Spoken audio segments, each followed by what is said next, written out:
Hi friends, we're back for Thoughts on the Throne, the time when I sit on the toilet and we talk about God. And my father has begun to give me a nickname based on these little chats. He has started to call me the potty mouth of the family. And so I thought that this week we might give him a little extra material. So we're going to start first with the F word. Are you ready? Say it with me. Ephraim. Yes, the F word. Ephraim. It's a name in the Bible, but it's also the perfect name for the season that we are going through right now. And I'm going to share with you the story of how this name came to be, where it came from, and why I think it is the perfect F word for this season. The name Ephraim is the name of the second-born son of Joseph. And Joseph is one of the patriarchs in the Bible. You can find his life story in Genesis chapters 37 through 50. And we're going to try to cover the majority of his life in the next 15 minutes on my toilet. So buckle up. So here's the deal with Joseph. He had two sons named Manasseh and Ephraim. But he had these sons later in life. And the sons' names were chosen very specifically because each one describes part of Joseph's life. The name Ephraim, if you look it up in any sort of Bible dictionary, means this. And this sounds like a cuss word too. Double ash heap. Say that. It might feel good, like, double ash heap. Because that's kind of what this season feels like, isn't it? Like just a double dumpster fire of what in the world has happened to my life. Well, that is what Joseph's life was like when he named his son, or at least up until the point when he named his son. So brief rundown on Joseph's life. He was daddy's favorite. Some of you might know Joseph from the story of his multicolored coat, the Technicolor dream coat, or a little Donny Osmond throwback. But Joseph was Jacob's favorite son, which means he was his brother's least favorite, so much so that his brothers decided to try to kill him because they weren't very nice. And they were also God's chosen people. But that's for another time. So the brothers were going to kill him. Then they decided it would be nicer to just throw him in a ditch. Then they decided that wouldn't totally get rid of him, and so they decided to traffic him to passersby who were going to another country and could take their brother as a slave. So they sold their brother into slavery to some merchants who ultimately took him to Egypt. So by the time that Joseph is like 17, he has been betrayed by his brothers. He's suffered some serious domestic violence. He has been trafficked, and now he's in an entirely different country, serving an entirely different king in a language he doesn't know, far from home. And his brothers have told his dad that he is dead, so nobody's coming looking for him at all. He's all by himself. And if things couldn't get worse, they do. So he works his way up the ranks and is a fairly good guy, and so the Egyptian king puts him in charge of lots of stuff. But he's also a pretty good looking guy, and the Egyptian king wants a little bit more than fresh towels each morning. She'd like to spend a little extra time with Joseph.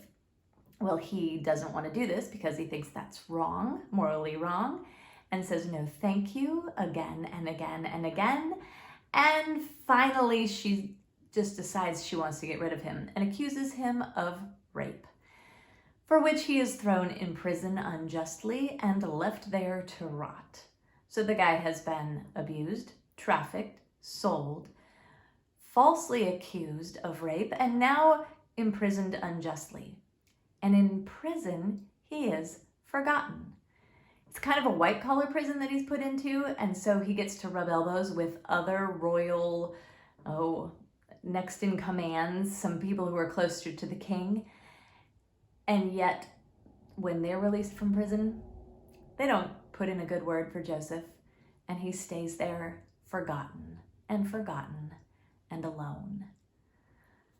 finally, when the king has a need that nobody else in his kingdom can meet, Joseph is released from prison to serve the king's needs, to interpret a dream that nobody else can interpret.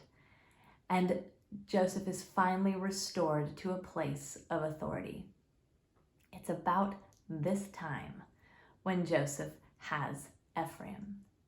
So, if Ephraim means double ash heap, Joseph chooses this name because his life up until this point has been a total ash heap.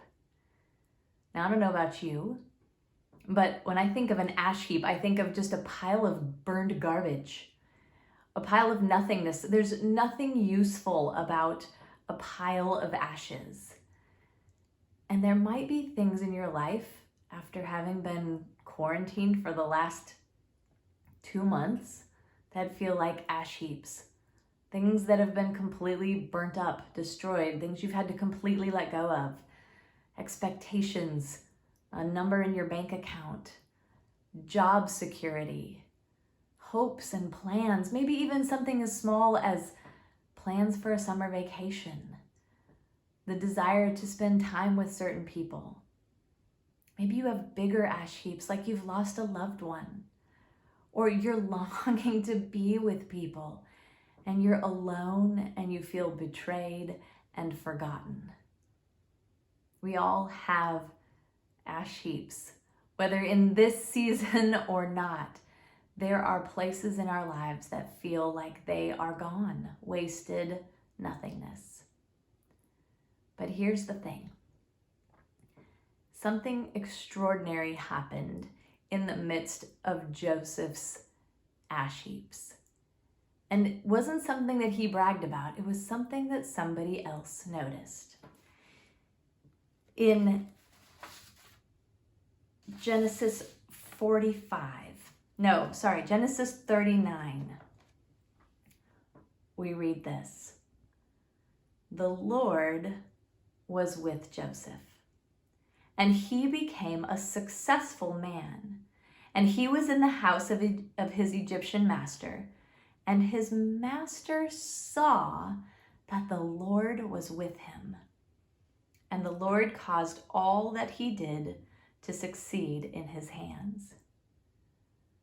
In the midst of all of the trauma that Joseph had gone through, one thing remained the same, and that was that the Lord was with him. And this word Lord isn't just like, oh, but God was with him, or oh, but he believed in God, or oh, he followed God. This is like a really powerful, special word. The word is Yahweh, and if you look in your Bible, you'll see that it's written in all caps because it's like the holy word for the creator God, the one who made the universe. It's also the name for the God who made all of the promises to Joseph's ancestors. He's the God that said, I choose you to be my people. I want to bless you. I'm going to go with you. I have a land that I've promised to you and to your descendants. And Joseph knew that this was a God who had made promises. And this God of future promises, was the God that was with Joseph. He knew that in the midst of the ash heap, he had the presence of one who held hope in his hands. This is not just the Godspeed, God be with you, cultural Christianity, God with him. This was a powerful, promise-making God.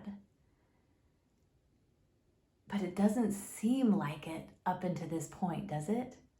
Like, it doesn't seem like really anything good has happened to Joseph except that he survived trauma. But God was with him and had something bigger in mind for Joseph's life.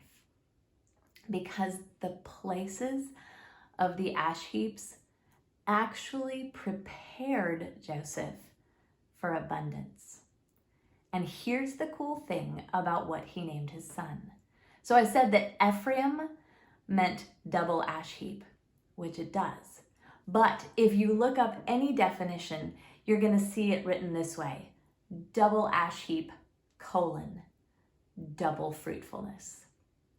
That for some reason, this name Ephraim means both things. It means despair and hope. It means absence and abundance. It's like this one name holds the tension of Joseph's reality and maybe our reality as well. That in the middle of the ashes, there is still hope. I don't know about you, but there are things happening in my life in this time that feels like a time of loss and sadness and sometimes scariness and sometimes, oh my gosh, I'm so tired of my children. There are things that are happening that wouldn't usually happen in my life. There are things that I'm creating. There's time that I have to think. There are videos being filmed on my toilet. Is there something like that for you? Even in the midst of your ashes, is there some small seed of a fruit growing? I think about Joseph and the fact that he was in the presence of royalty. That even in his slavery, he was put in a palace. And even in jail, he was in like white collar jail with other leaders. And he was taught about the Egyptian government. Now, that doesn't maybe seem awesome, except if you know what happened next. So when Joseph got out of prison, he had another dream. He interpreted a dream for the king, actually, that told him that the land of Egypt and the whole world, in fact, was going to go through a famine. That there would be 7 years of abundance and then 7 years of famine. And the Lord gave Joseph wisdom to save and to prepare and to make a plan to prepare his people for the famine to come. Now, had Joseph not been sold by his brothers, he never would have been in Egypt. Had Joseph not been falsely accused, he would never have been put in prison. He wouldn't have had time to spend with those who were close to the king. He wouldn't have been able to interpret the dream of the king to tell him that there was going to be a famine to come. And he wouldn't have had the favor of God to be put in charge over the entire Egyptian kingdom and to make plans to prepare for the famine. And so what happened next was that Joseph was basically put in charge of the whole country, and he began to save the grain. Just in little bits at a time, he had people set aside grain for the 7 good years to prepare for 7 years of famine. Well, this famine didn't just affect Egypt, it actually affected the whole world. So much so that this famine reached his family back in Israel, the ones who had abandoned him. And the story goes in the book of Genesis that they came in search of food. Not even at all thoughtful or mindful of the fact that their brother would still be alive, nonetheless the new ruler over, second in command of Egypt. And God used Joseph to provide for those who had abandoned him. Listen to what happens in Genesis 45. After they discover, it's a long story. You should read it. It's amazing. It reads like a Lifetime movie on steroids. How they discover who he is and how he provides for them, even though they were total jerks to him. But listen to his attitude. He talks to his brothers and he says, "Do not be distressed or angry with yourselves because you sold me here. For God sent me before you to preserve your life." Now, I said that Ephraim means double ash heap and double fruitful. It'd be really easy for us to go, oh, well, Joseph had a really crappy life, but God was with him, and then he got to be in charge of Egypt, and now he's all better, so it's okay now. But this double fruitfulness, it wasn't just good for him, but there was fruit that came out of his life that was for others.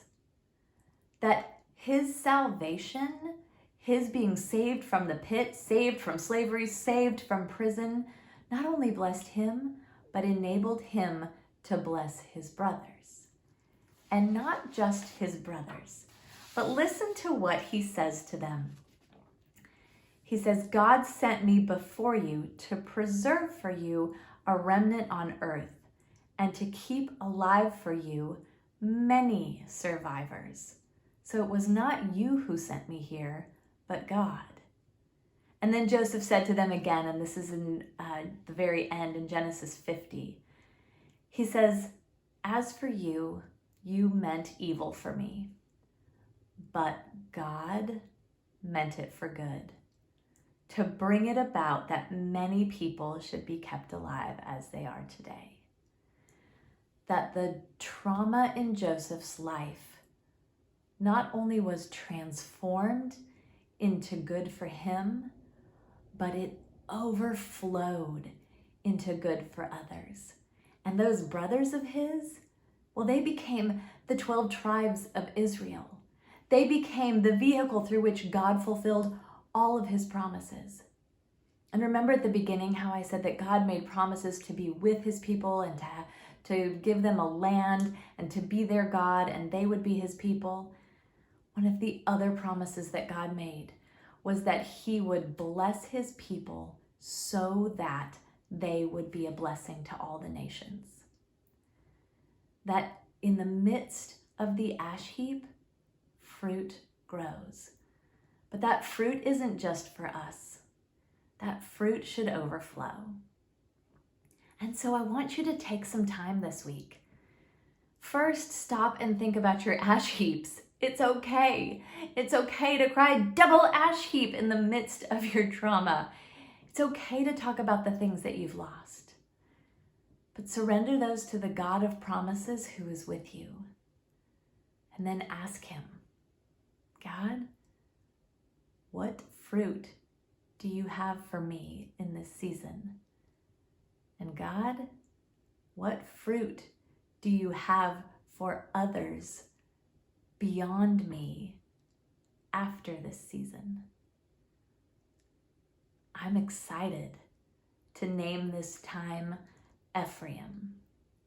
And I'm excited to hear about your ash heaps and about your fruit too.